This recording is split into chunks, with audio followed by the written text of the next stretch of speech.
Hey everybody, it's Rob from Flailthroughs. This is Gundam Battle Operation 2, and this is a guest video from Always Shipper in the Guncannon Heavy Arms type. He's with Salty Walty, who is in the Aqua Gym. They are on the jungle map, which I have not seen in a while. It's kind of sad that the jungle map has not really made a comeback since they changed the water mechanics. In case you didn't know, I guess it was probably about a year ago, maybe a little less, maybe a little more. They changed it so that the water, instead of slowing down mobile suits not compatible with it, speeds up mobile suits that are. It did that anyway before, but yeah, they changed the balance of it so that you're not going to notice any difference if you're not in a water compatible suit, but if you are, yeah, you'll be a good bit faster. But yeah, so I feel like that might make this map a little bit less unpopular. It also does have a lot of cover, and people seem to have different feelings on that, probably depending on what kind of mobile suit they're playing, I think. But Guncannon heavy arms type is a good one to be able to, move to cover when you need. But yeah, it's also just got a really good arsenal. It's got the standard Guncannon beam rifle, a version of the standard shoulder cannon, and also a rapid fire version of that cannon. And of course, to go with the rapid fire version, it has overfeed, which works pretty much the same way as the overload skill for beam weapons does. It immediately reloads everything. It lets you pretty much fire and reload faster for the duration of the skill, and then all of your weapons, all of your ammo-based weapons are disabled until a countdown afterwards.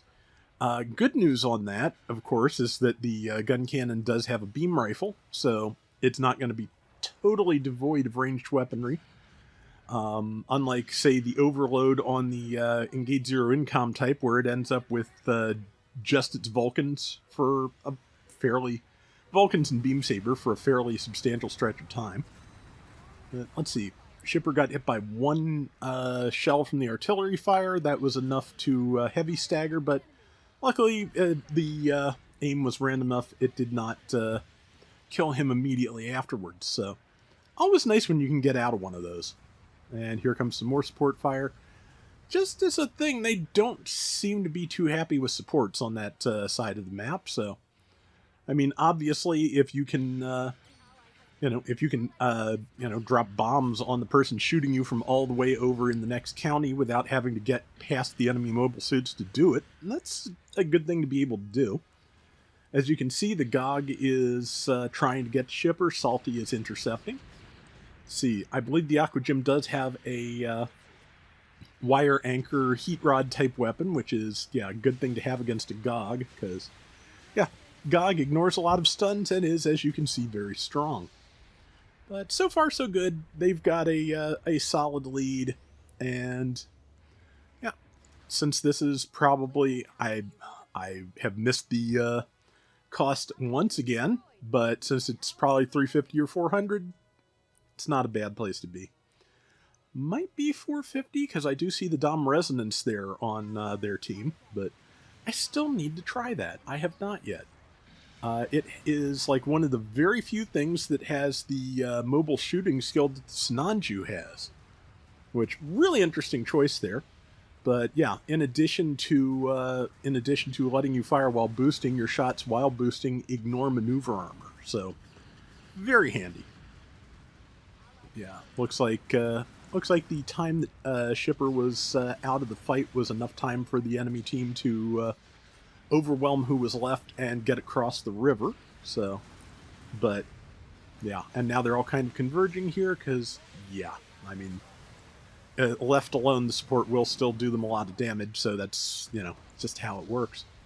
I forgot the kneecaps on the heavy weapons Guncannon were also a little different to go with the extra shoulder armor. But I think I saw some vents on there that do not exist on the original Guncannon. But yeah, words. I have them, sort of. Yeah, enemy team has caught up a little bit, but since most of Salty's team is now spawned back in fresh, they can probably take the lead back without too much effort. Again, especially since Shipper can, hit from long distance when necessary. So, good sniper is good to have, but just, yeah, you do have to account for the fact that your enemy can slip past you and cause them all kinds of problems. Let's see, that looks like, well, I don't know if it's a sniper, but it's something else with a beam rifle on that side.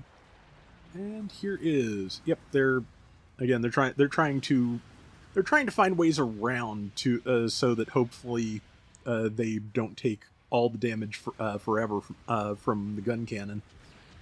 But shifting the direction of the battle does seem to have done them some good, but I don't know how long that's going to last. Looks like number 4 was up there by themselves, or it is up there by themselves.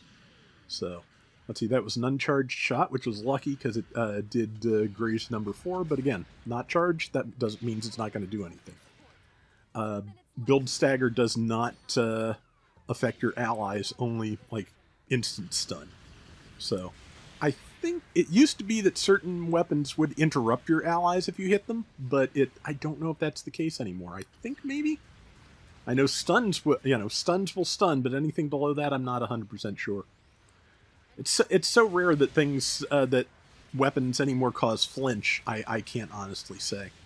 Good counter against the GOG there, followed by, okay, we're 400, followed by the rapid fire shots, which were enough. So, yeah, good bit of self-defense there, and now the team can move forward. As you can see, they have recaptured the lead.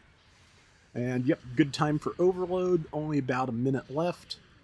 And, yeah, may as well just throw everything you've got and try and expand that lead so they don't have time to take it back. So, good long-range shot there, followed up by a sniper shot. That's how I usually do. You can, lead with a charged shot and go to the cannons, which can also work, but since the cannons have 2 shells that cause splash damage, it is definitely a more reliable way to open. And yeah, just yeah. Okay, yeah, I forgot. The overload on the Guncannon Heavy is not as bad as things on some other things. So yeah, only about 15-20 seconds without all of your ammo-based weapons. So yeah, just have to hold out with the rifle for that. So far, so good. And good shot there. Yeah, I think probably going to grab this one. Yep, right before the bell. Might have time to do some more damage, too. Yeah, that's a good place for to drop some shots at the end. And yeah, the GOG is not going to have time to make it over there. So that is the round, and yeah, they did it. And let's take a look at the final numbers. But that worked out very well. And again, just nice to see. 107,000 damage. Really nice. Just nice to see the jungle map again. 3 and 2, but yeah, a lot of damage spread out across a lot of things. That was really nice. That is going to do it for today's Gundam Battle Operation 2. We will be back soon with more. Till next time, everybody take care and have fun. Later! So, yeah, this week's G-Quux was pretty good. It set up a lot of things for what will probably be going on during the second half of the show. I'm not going to spoil any of them, but it is definitely worth a look.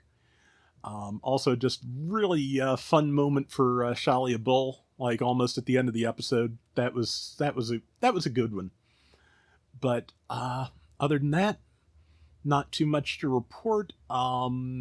This week's bonus G-Quux themed bonus in G Generation Eternal is another 300 diamonds, and Shiko Sugai, the Federation pilot from a couple episodes ago, that is now a pilot they're just giving away for the game. So yeah, if you've got she gets a bonus for Federation mobile suits, which is kind of funny considering what she was actually flying in the episode. But yeah, it's I like that Eternal is at least kind of tying in with G-Quux, even though obviously they can't have a story mode for it yet.